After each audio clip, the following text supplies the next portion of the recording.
All right, we are live again, and hopefully we'll find out we have sound.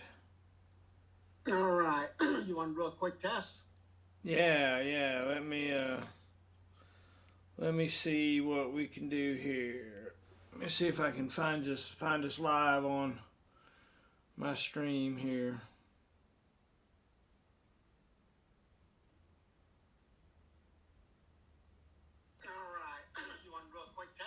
Yay, look at that. Yay. Let me see. Perfect. We're good to go now. We got some voice on both ends. So, excellent.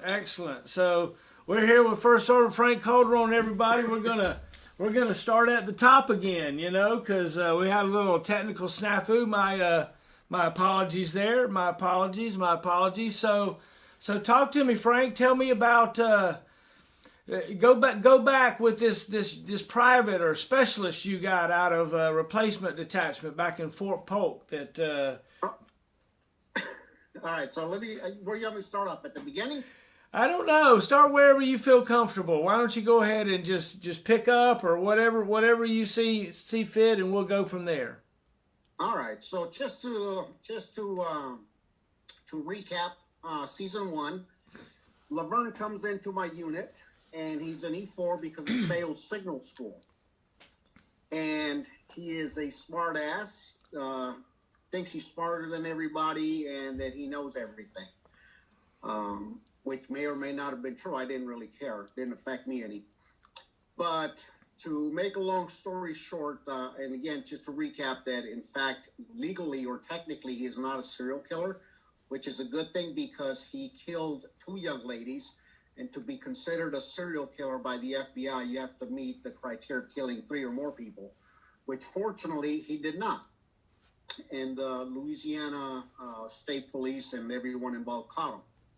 So the first incident that he had was, besides being a royal pain in the ass, to Charlton and making his platoon sergeant's life extremely difficult, and then Charlton coming to me and telling me about it all day long.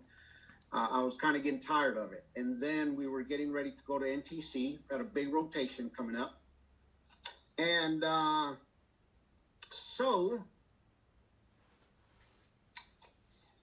Charlton wanted me to take Laverne with me, and then so that he didn't have to deal with him, during the whole rotation. And we wanted to do good because we had come a long way as a battery from the days that hey, can you do me a favor, hit the comments, see if they can still hear or not, or you getting any feedback? Yeah, I'm trying to figure it out. And we wanted to do good because we had come a long way as a battery from the days that I don't know how to operate this. Do me a favor, hit the comments, see if they can still hear. Oh my gosh, live chat. Oh my gosh, I can't tell. Everything should be good on my end.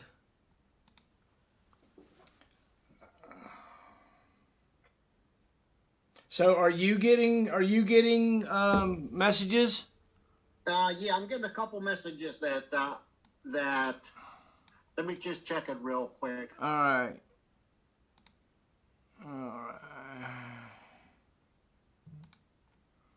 Okay, no, we're back on. That's from earlier. Yeah, I thought we were doing good. Yeah. All right.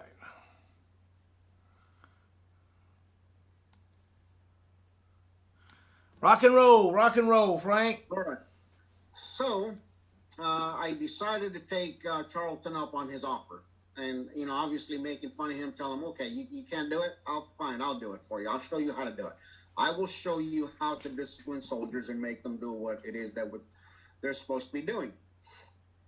And lucky for us, Laverne, now let me back up again, 3 weeks prior, when the CID folks called me that I used to work with and asked me if I had him in my unit because he was wanted for kidnapping, rape, sodomy, and any other charges that could possibly be involved in any act like that. And so I said, yeah, I got him here. And so they said, well, yeah, we're going to go pick him up. I said, okay, come pick him up at 9.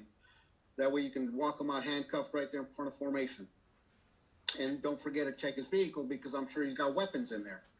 And so they did. They checked his vehicle, took him down to CID, and put, again, additional charges on him for weapons and all that. They processed him, the state processed him, and then he got out on bail, came back to work, and then we went on our, then he later came in late for PT, and that's when I lost it, because when people didn't come to PT, that I really took that personal.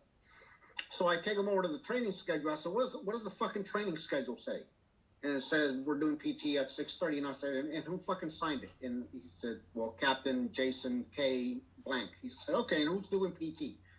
It says that you're conducting PT. And I said, okay, so I'm doing fucking PT, and you just decided that you're not going to come to PT this morning. You just woke up and said, you know what? I'm not fucking doing it. Is that the case? And then he says, no. I said, no, apparently it fucking is, because you weren't here for PT, and you're alive, so you made a conscious decision to not come to PT. So what's really going on? And so he tried to tell me some bullshit story, and I said, okay, enough of that. Here's the deal. You are going to go to NTC, and you're going to be my driver. And by that time, I had Sergeant Hansen, Patrick, write up everything that he had to do, because Hansen was my driver, and I decided to put him in the top and take Laverne with me and make the best of his life. So I tell Laverne, sit down. I want to go over this shit with you that you're going to do at NTC for me. And and he would look at you in the way that, just the way, the defiant way that people will look at you, like, yeah, I'm just listening, but I don't really care. That's how he would look at you. And I told him, so the very first time I see that stupid ass smirk on your face, okay, you're either going to go and do KP for 18 hours a day at the regimental mess hall and wash pots and pans with our cooks, okay, or I'm going to bury you and I'm going to kill you and put you in the fucking desert, okay, along with everybody else that's between Las Vegas and Barstow. I told him, do you understand that? And he said, yes, I understand that. And Charlton was there listening. And I said, okay, so 2 days before we go to NTC, you take over my truck, make sure it's ready, make sure all the maintenance is done, and we're going. So we go to NTC and pick him up at Port Hueneme. I went in the advanced party, and then he came with my vehicle sometime later on the ship. And as the rotation starts, he's just doing whatever it is that I told him to do. And I told him, if you deviate from what you're supposed to do, okay, you are going straight to the mess hall, or I'm going to fucking kill you. One of the two, okay? And that's all there is to it. And so for days and days, he's just doing exactly what I told him to do, doing a good job. We're up from 4 a.m. to 2 a.m., running chow, running supplies, everything that we do. And I told him, any chance you get, take a nap, because from 4 a.m. to 2 a.m., we're going to be running. So I don't care don't worry about me finding you sleeping, because that's the only chance you're going to get to sleep. And keep the truck organized. I had told him about refueling, keeping up all the water, everything. He was briefed on every single thing. So one of the days during the rotation, I took him down by the Colorado Wadi, which, if anybody knows the Colorado Wadi, nobody's ever coming out of there. And I told him, I said, hey man, you remember when I told you that I would kill you and bury you in the desert? And then he goes, yeah. And I said, yeah, I was joking, man. I wouldn't bury you. I'm not gonna deprive all the wildlife out here of eating you. Okay, you could make a huge impact on the ecosystem out here, and man, they'd have a feast for days. So I would not bury you. That wouldn't be right for all the wildlife out here. There's too much wildlife that could just feast on you for days. And then I just throw you down there in the wadi, and nobody ever find you. That's pretty much all there is to it. So that's what's going to happen. Okay, if you just fucking keep acting up. And so then I got him, believe it or not, I got him to confess and tell me what happened, because he had the kidnapping, rape, sodomy, and all that stuff. That had not been to a random girl. That he had done that to his girlfriend. And his girlfriend, after talking with her parents and everything, are the ones that went and testified and pressed charges against him. And so at this point now he's on bail and he's pending those charges. And I told him, plus the fact that you're going to be a convicted felon and a rapist, and you're going to go to prison to Angola. Nobody would ever be surprised if you walked off, especially since you have sleepwalking issues. And he says, well, I don't have sleepwalking issues. I said, oh, the fuck you don't. You have sleepwalking issues, and you have the tendency to walk off and wander off at night, and I can't fucking find your ass. I don't know where you went. I told him, and I've told everybody that. I even told the commander that you have sleepwalking issues and that I have a hard time finding you when it's time to go at 4 a.m. I told him, so don't forget that. And then he goes, okay, so that's how it is. I said, that's fucking exactly how it is. So we come back from NTC. The rotation went really good. There was a minor hiccup on my part. It was my mistake. It was embarrassing. It was funny, but I'm the one that made the huge mistake, which is good. The platoons did a really, really great job out there. So we come back from NTC. We do the recovery. And he does his time. And then I'm sure you know, when soldiers commit crimes off post, they in the Army make an agreement on who wants to prosecute. They basically go, you guys want to do it? You want to take it? You want us to take it? So with Laverne, the Army didn't want that on the front page. Hey, soldier does A, B, C. So they're like, you know what? You take him, and he's yours. So we did his chapter paperwork. Louisiana State Penitentiary court system took him, and they locked him up for what I thought was a long time. And so he's locked up. And I want to say probably 6 months later, I have a meeting in my office, and I got 7 platoon sergeants, 77s, in a little tiny office. And Charlton comes in and he goes, with that little bullshit grin of his, he goes, hey, Top, you got a letter from your son. And I said, what? And he goes, you got a letter from your son, man. And I said, what are you talking about? And then he shows me this letter from Laverne.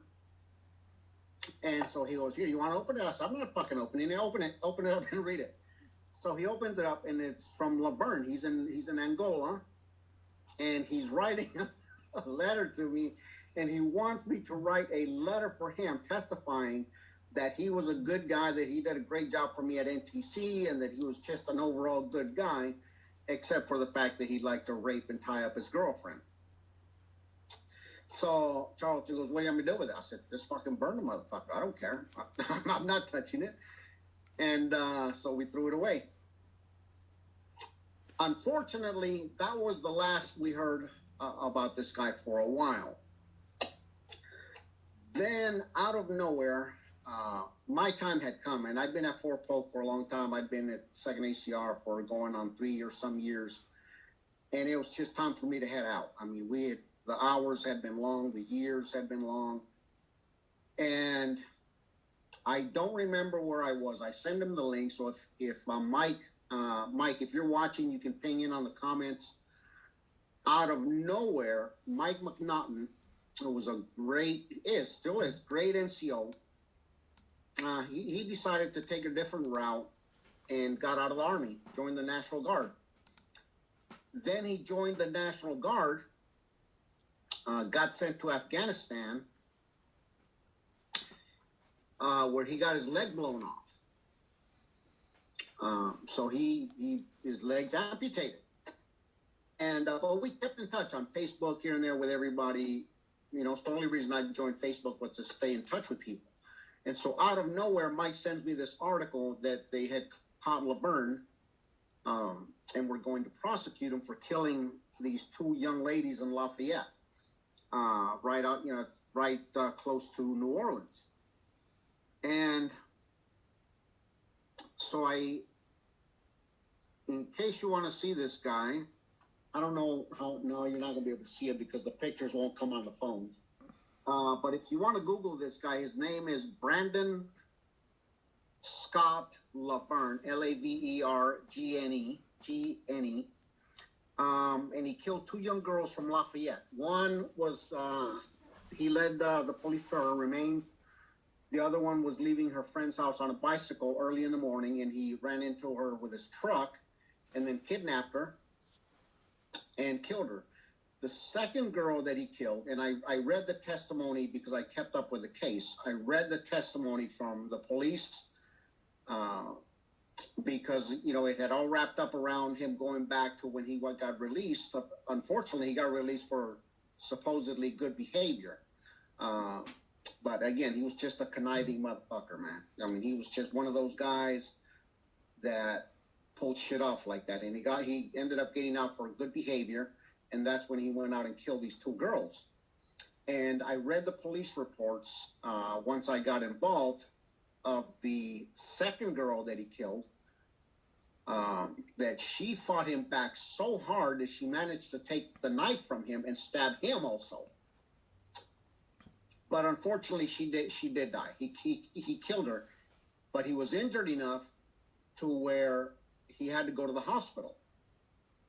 And fortunately enough, he was stupid enough to go to the hospital, not knowing that in this day and age, you don't just go in the hospital and get stabbed, and people just are not going to ask questions. So the police started asking questions, and then they found, the young lady that he had killed. And so fast forward to his prosecution, they were going to charge him with capital murder and put the death penalty on the table. And so he negotiated, made a plea deal. Well, first mistake he made, which is good, all this is good, is that he represented himself because he thought he was going to represent himself and then plead that he was a dumbass representing himself and then think he'd get a second chance. But in the plea deal, it specifically said that defense of bad counsel because he represented himself was not going to be accepted by anyone. So he represented himself in court, got sentenced to life imprisonment without parole in solitary confinement. He had been appealing this since 2012, which is when he got convicted. And in 2019, the federal court, I think in Louisiana, it's the Ninth Circuit Court of Appeals, denied his appeal that his punishment was cruel and unusual because that had not been part of the plea deal. There had been a clause in the plea deal. And so in 2019, luckily, the Ninth Circuit Court of Appeals rejected his plea, and he is still sitting in a cell in Angola to this day and for the rest of his life until he dies, along with another soldier that I wanted to tell you about from the 5th Infantry Division. Oh, yeah? Yeah, this other guy tried to kill his girlfriend, stabbed her 63 times at the hotel next to the Frozen Spirits. Remember that little hotel next to Frozen Spirits? Yeah. Yeah, well, this guy was another suspicious soldier that we got. He's a PFC. He had a bachelor's degree, and he had a 6 and 63 series license inside his wall locker and $200 shirts. So we're looking at this guy and going, yeah, this is not gonna turn out well. So he ended up, long story short, going from that to Angola for 63 years for trying to murder his girlfriend and stole her car and $300. Luckily, they called me the next day and asked me where he was, and I told them, I said, he's from Chicago, so if I was to know anywhere, he's dumb enough to go back to Chicago. So bigger than shit, they caught him in Chicago the next day. Oh, wow. Yeah, and they brought him back. And so they were both at Angola at the same time. Now this was from the 5th Infantry Division days. This other guy, I think, I'm going to double check and I'll catch up with you, but I think this guy may be out on parole now because, again, this guy is so slick, man. And he's got so many resources because he had a lot of money. He was a banker before he joined the Army. And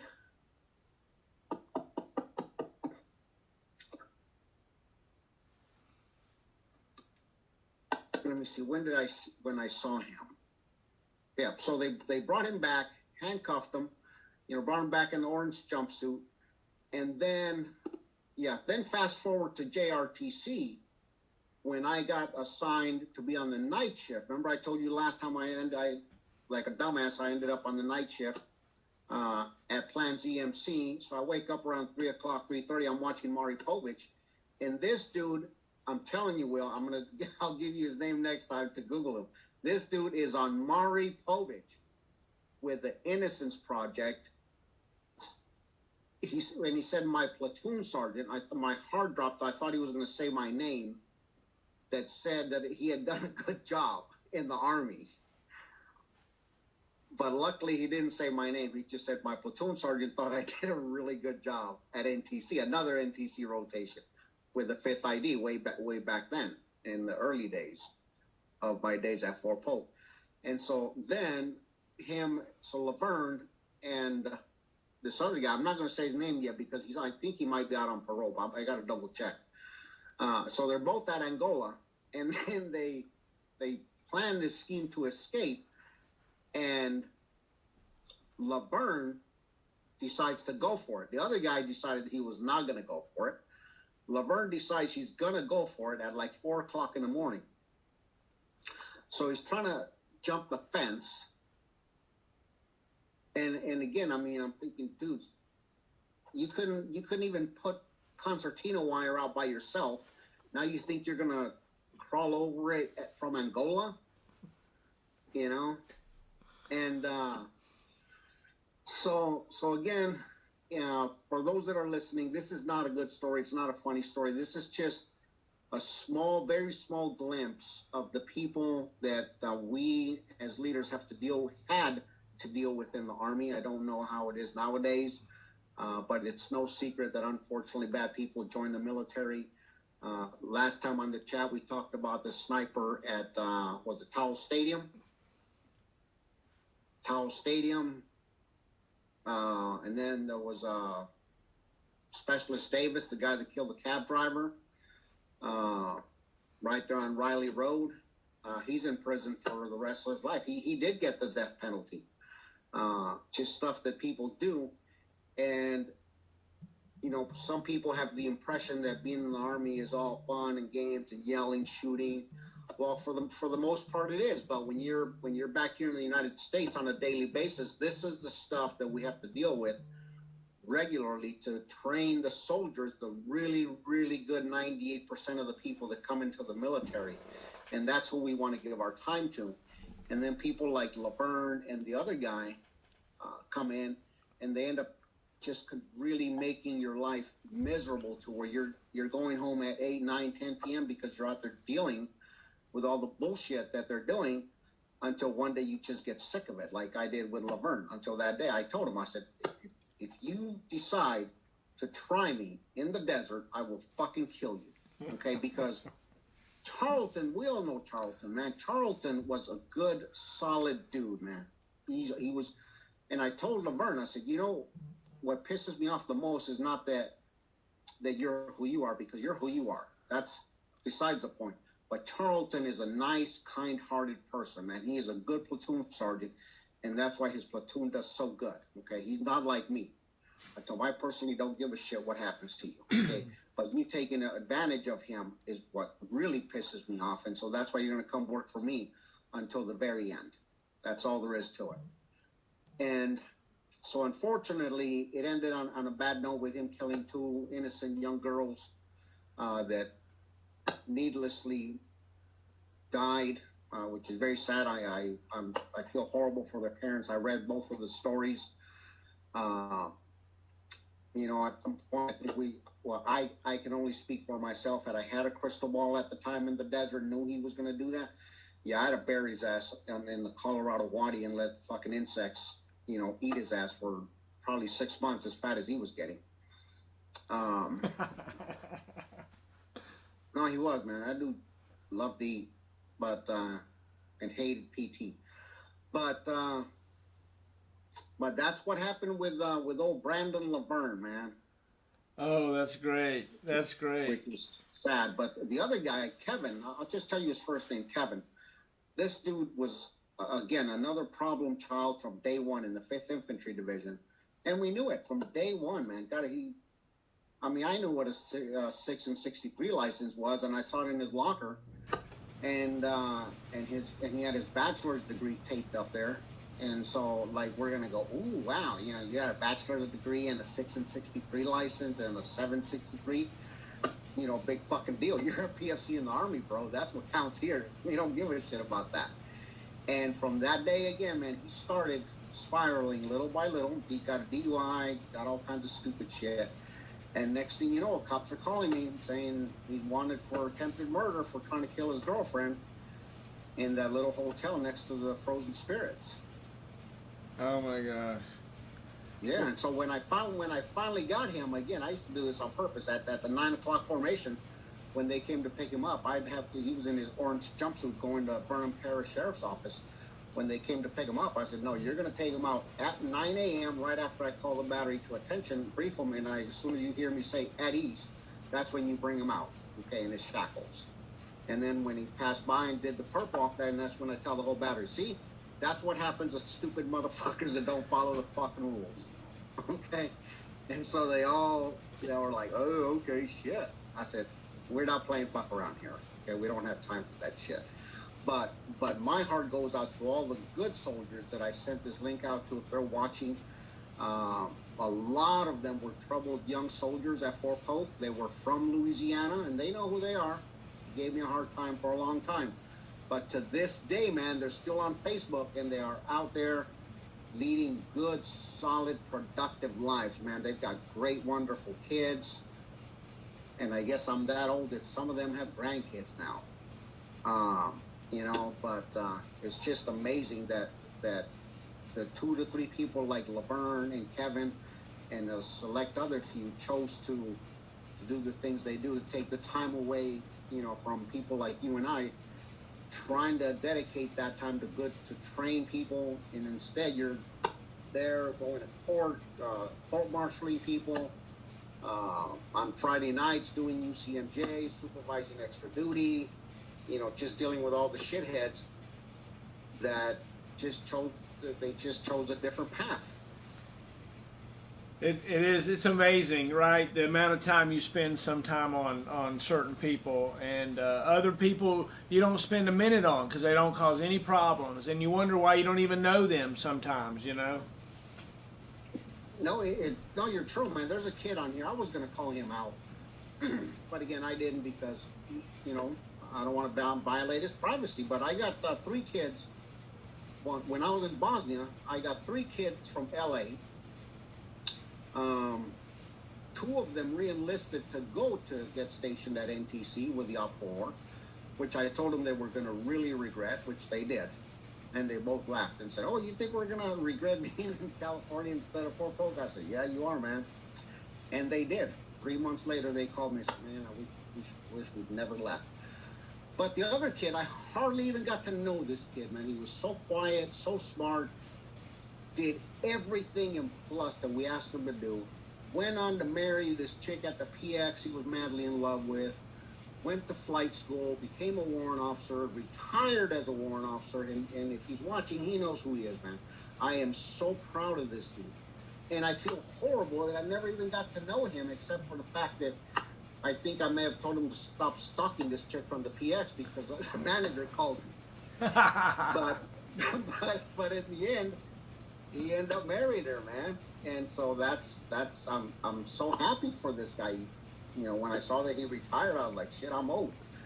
But I got him, he was 19, probably 18, 19 years old. And I feel bad that we didn't get time to spend with those good guys. And instead, the first guy that I court-martialed when we came back from Bosnia, man, it was 2 weeks in court, man, every day. Every day I'm not at the unit because we're court-martialing this moron for bouncing excessive amounts of checks to the PX. Oh, my gosh. And then lying about it, saying that his wife did it while he was in Bosnia, and he never went to Bosnia. He was the rare detachment guy. Right. And now he owes the PX like $10,000-$15,000. And as like I told you before, by the time I came back from Bosnia, man, I hadn't even began to deal with this situation. And so when that came up, I said, that's it, man. We're just going to go straight to court-martial on this guy. He was 86. How are you going to be an E6 No, this guy was not a private. This dude was an E6, man. Wow. E6, $10,000-$15,000 to the PX and bounce checks, and then lied to them and tell them that his wife did it while he was in Bosnia. Yeah. So yeah, we went straight to court martial on this dude. Send him up the river. Send him up the river. That's it, man. Set the pace for the rest of the crew for the next 2 years of getting home at 10, 11 p.m. every night. Oh my gosh.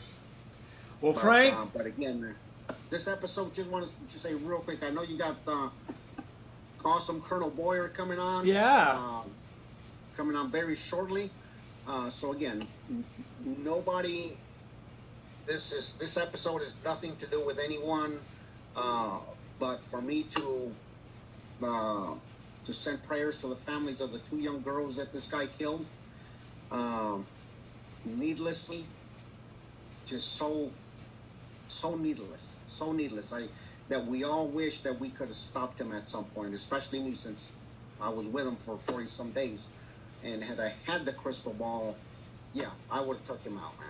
To let these 2 girls live. Oh wow. 2 young college girls. So my heart goes out to those 2 families that will never ever outlive that loss, and to the people that are still in the military dealing with this. Don't give up. Just keep at it. Oh my gosh. Thanks. Love you, Frank. First Sergeant Frank Calderon, everybody. Heroes I know.